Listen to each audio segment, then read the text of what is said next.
nimugira amahoro y'Imana. Turi kumwe kandi urugendo turarukomeje. Imana idufashe kuzarugenda neza tukagera y'amahoro. Kubera kandi iyo mpamvu turi kureba iby'Imana yahishuye kubyerekeranye n'uru rugendo tugenda, ikabinyuza mu mukozi w'Imana watwandikiye igitabo cy'umugenzi. Tumaze iminsi rero tuganira kubyerekeranye n'intango y'urwo rugendo muri bya bice nababwiye bigizwe n'iki gitabo. Twari turangije igice cya 7 kwa musobanuzi. Kwa musobanuzi twahize ibintu bitari bikeya. Mujye mugerageza gusubira mu isomo neza, mwumvirize ibyo tuba twaravuyeho kugira ngo mubone uko mwinjira mu kindi kigwa gishyashya tuba tugiye kwiga. Imana rero ibaha umugisha kandi imbabazi zayo zikomeze zibe muri mwe zigwiriye. Uyu munsi wa none rero tugeze ku ngingo ya 8 ivuga iby'umusaraba.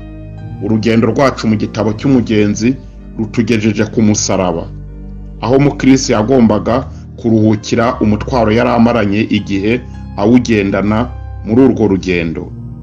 Ku musaraba rero ijambo ry'Imana muri icyo gitabo ritubwira ibyiza Mukristo yahaboneye bitazibagirana mu mateka ye kugeza ubwo yageze mu ijuru akibyirata.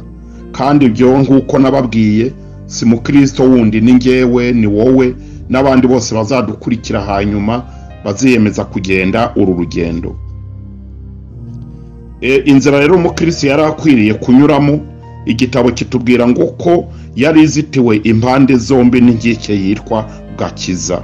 Inzira igera ku musaraba ibizitiwe impande zombi n'inkike zitwa gakiza. Kubabarirwa ibyaha, kugirirwa neza n'Imana, kuba dushaka gakiza bituma tugenda tukagera ku musaraba. Nuko Mukristo yagombaga kunyura muri iyo nzira. Nubwo yari aremerewe cyane na wa mutwaro, ariko agenda yiruka akiva kwa musobanuzi. Byari bimuruhije kubw'umutwaro ahetse. Nuko ariruka agera ahantu hazamukaho hato. Hejuru yaho hashinze umusaraba, kandi hepfo yaho hari imva irangaye. Mukristo amaze gusohora kuri uwo musaraba, wa mutwaro yaramaranye igihe awugendana, haleluya, uhambuka ku bitugu bye, umuva mu mugongo, uragwa, uratembagara, ugera ku munwa w'imva, ugwamo, ugenda buheriheri.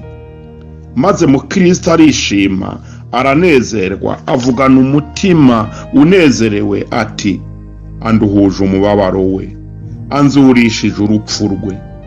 Maze amara umwanya ahagaze atangara, kuko byamutangaje cyane yuko kureba umusaraba kwamuhambuye umutwaro we. Nicyo cyatumye yagumya kuwitegereza cyane, maze mukanya amarira arisuka. Agihagaza witegereza arira, asangwa n'abantu 3 barabagirana. Baramuramutsa bati, amahoro abe kuri wowe. Amen. Ikintu cya mbere ijuru rijya rituzanira ni amahoro. Ku musaraba mwiza abagabo 3 barahamusanga barabagirana bati, amahoro abe muri wowe. Umwe muri bo aramubwira ati, ibyaha byawe urabibabariwe. Imana ishimwe. Nta kintu cyiza mu mateka y'umuntu nko kubabarirwa ibyaha. Umutima wawe wumvishe mwayo mahoro yuko wababariwe ibyaha, nta cyiza kiruta icyo ngicyo. Umwe amaze kumubwira ko ababariwe ibyaha, undi amwambura ubushwambagara bwe, amwambika indi myenda. Muribuka yuko Adamu na Eva mu Edeni bamaze gucumura, ngo bambaye ubushwambagara bw'ibibabi by'ibiti, biyambika ibicocero. Ntabwo bari bakabona kugira neza kw'Imana, ariko ubw'Imana yabasuraga yabambuye ubwo bushwambagara, iremera hagira amaraso ameneka kugira ngo umwana w'umuntu ahishe isoni z'ubwambure bwe, kuko Bibiliya itubwira yuko ngo yabageneye imyambaro y'impu. Uruhu rero ntirishobora kuboneka rudafite ikinyabuzima rushishuweho. bivuga ngo kugira ngo umwana w'umuntu yambikwe ahishe isoni z'ubwambure bwe, hari ikinyabugingo cy'inzirakarengane cyemeye gutanga amaraso yacyo kugira ngo umwana w'umuntu wacumuye yambare abone uko yongera guhagarara imbere y'Imana atabebera. Ibyo ni byo umusaraba wadukoreye. Gutekereza kuri wo, Yesu yatwambuye ubushwambagara bw'akavukire maze atwambika umwambaro mwiza, kandi tumaze no kubona isoko y'amahoro idudubiza mu buzima bwacu. Uwa gatatu muri ba bagabo batatu amushyira ikimenyetso mu ruhanga. Bibiliya ikatubwira mu rwandiko Pawulo mutagatifu yandikiye Abayefeso mu gice cya mbere n'umurongo wa 13 ko Umwami Imana yadushyizeho ikimenyetso. Kubwo kwisunga imbaraga z'umusaraba twashyizweho ikimenyetso, ndetse ngo duhabwa n'umurage n'umunani. Ngo none icyo kimenyetso ni umwuka wera w'Imana twahawe. Ku musaraba rero umwuka wera atuzaho maze akaduhamiririza uburyohe bw'ibyiza tuzabona mu ijuru, tukabona ingwate yabwo. Ingwate ubundi ni ikintu umuntu atanga, noneho kikaba gishobora kuzamubera icye burundu mu gihe kizaba kivuye mu bugwate. Ingwate y'umwuka wera twahawe rero yadusogongeje ku munezero w'ijuru. Byose ni ku musaraba. Aho niho tubikura, tugahabwa imbaraga z'umwuka wera, tukaba dushyizweho ikimenyetso kizatuma tumenyekana yuko twanyuze ku musaraba ubwo tuzaba dusohotse muri uyu mubiri twerekeje mu marembo y'Isiyoni. Amushyizeho icyo kimenyetso, amuha n'umuzingo w'igitabo uriho ikimenyetso. Aramutegeka ati, genda uwusoma, ati nugera ku irembo ry'ururembo rwo mu ijuru uzawubahe.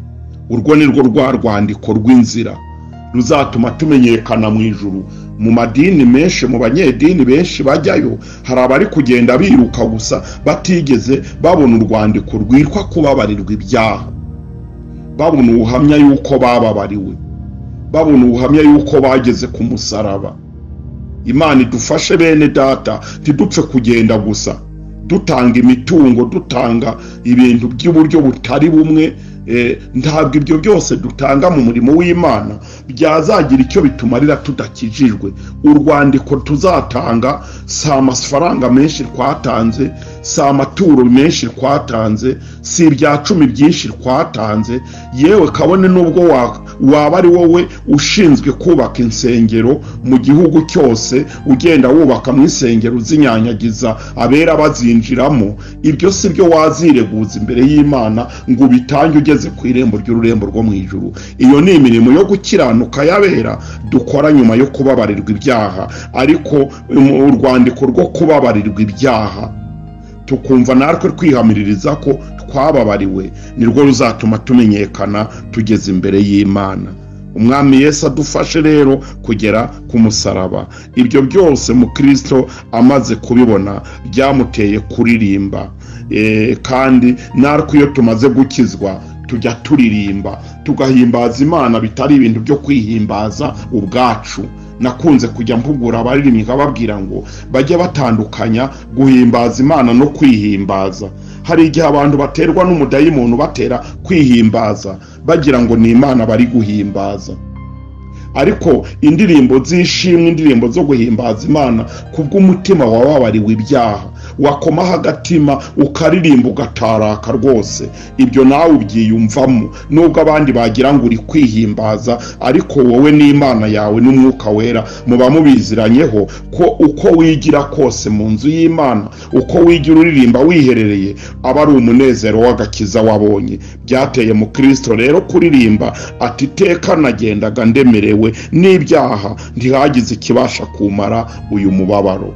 Iyo ndirimbo ni 424 mu ndirimbo zo gushimisha Imana mu gihe cyo gusoza iri somo ry'umusaraba. Nawe uziherere rwose, nta tegeko riguhana, waba uri kumwe n'umuryango wawe, mukaba mwese munyuzwe n'ibyiza byo ku musaraba, muzongere mucinya akadiho muhimbaza Imana kubw'umusaraba muririmba iyi ndirimbo.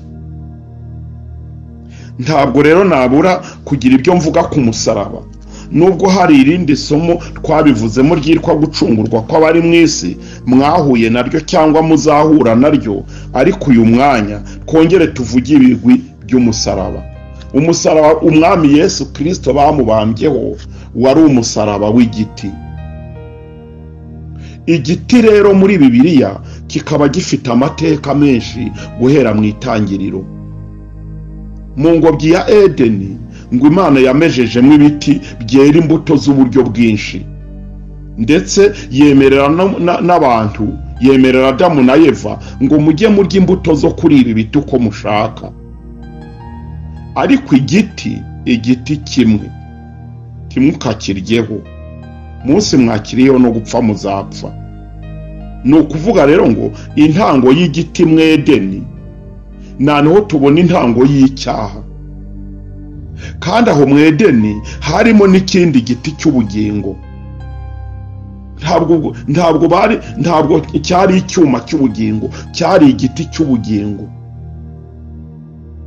Noneho rero igiti wagishorera muri Bibiliya uko kigenda kivugwa, ugasanga igiti cyari ubuhanuzi bukomeye bw'igiti cy'umusaraba.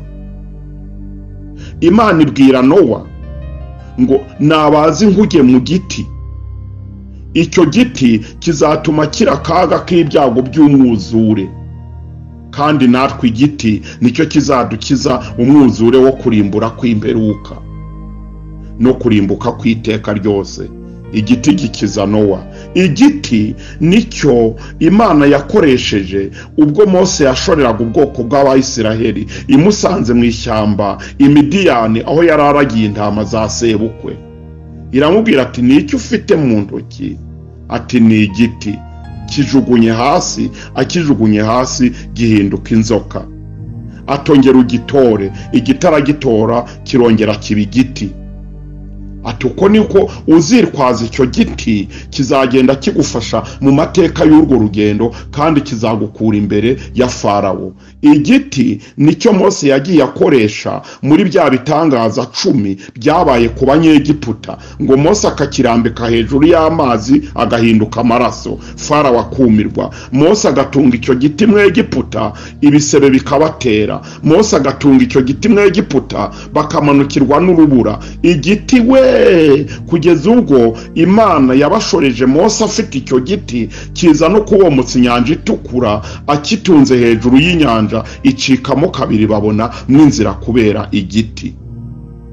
Igiti se nakivuga ibyacyo nkabirangiza, ariko Imana ishimwe kubera ko byose byatungaga urutoki ku giti cy'umusaraba. Bageze mu butayu, ubwo baribwaga n'inzoka z'ubusagwe, Imana iramubwira ngo shaka igiti umanikeho inkoni, umanikeho inzoka y'umuringa, igishushanyo cy'inzoka y'umuringa, ariko ukimanike ku giti. Abaza kureba ku icyo giti barakira. Igiti we. Yesu ageze mu isi ntarondoye byinshi cyane kubw'igiti, ngo mvuge ibiti byo ku isanduku y'isezerano, mvuge ibiti byo ku ihema ry'ibonaniro, mvuge ibiti. Igiti ni ikintu kinini cyane cyagutse mu buzima bw'abantu, kuko cyashushanyaga igiti n'ubundi tuzakirizwaho amahoro n'imigisha biva ku Mana, bikomeze kugwira mu buzima bw'abumva aya magambo y'Imana. Igiti. Yesu nawe mu butumwa bwiza bwanditswe na Yohana ubwo arivugira ngo umwana w'umuntu namanikwa hehe? Namanikwa ku giti.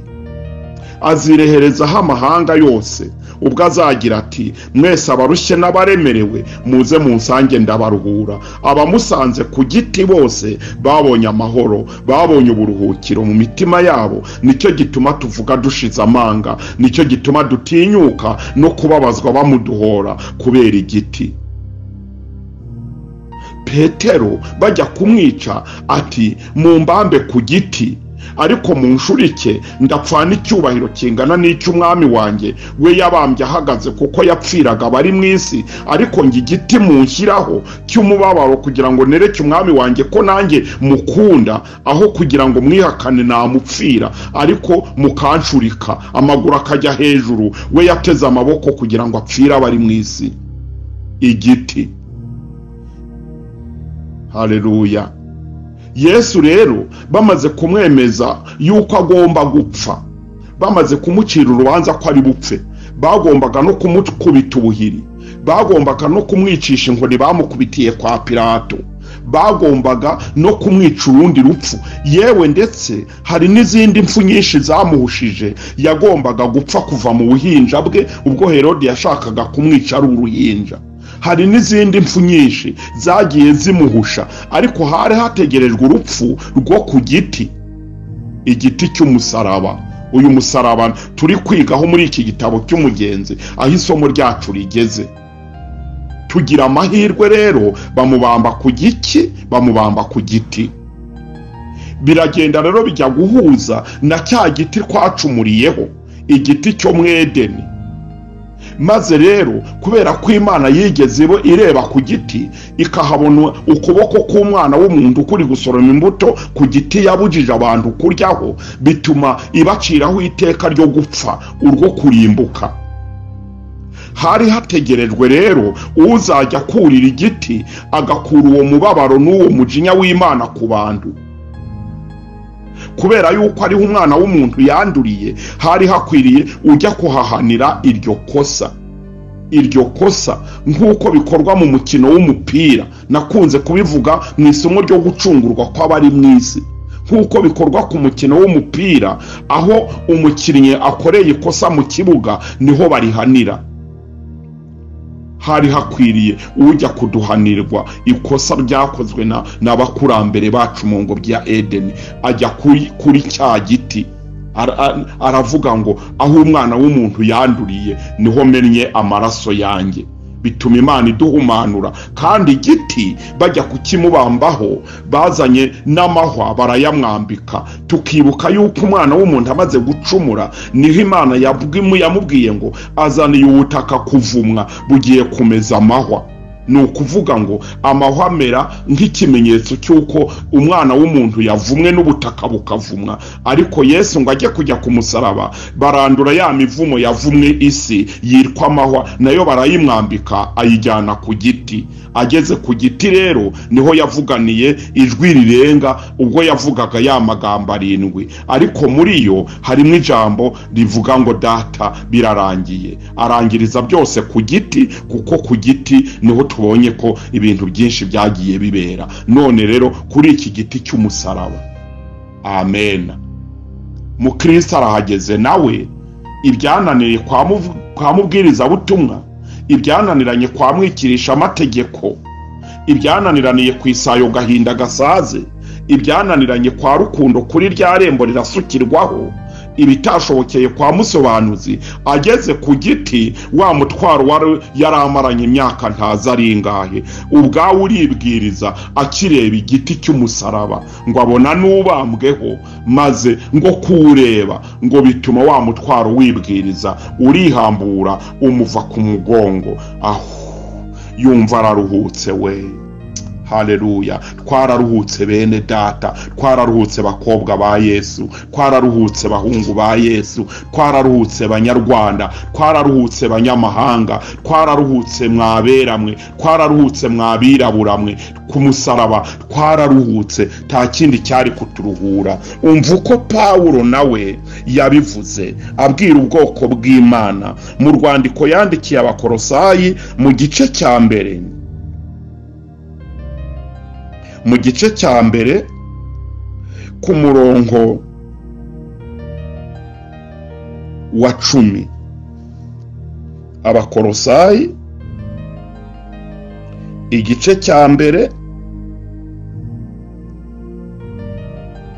cyangwa ku murongo wa 13. Niwe wadukijije ubutware bw'umwijima akabudukuramo, akatujyana mu bwami bw'umwana we akunda. Murongo wa 19.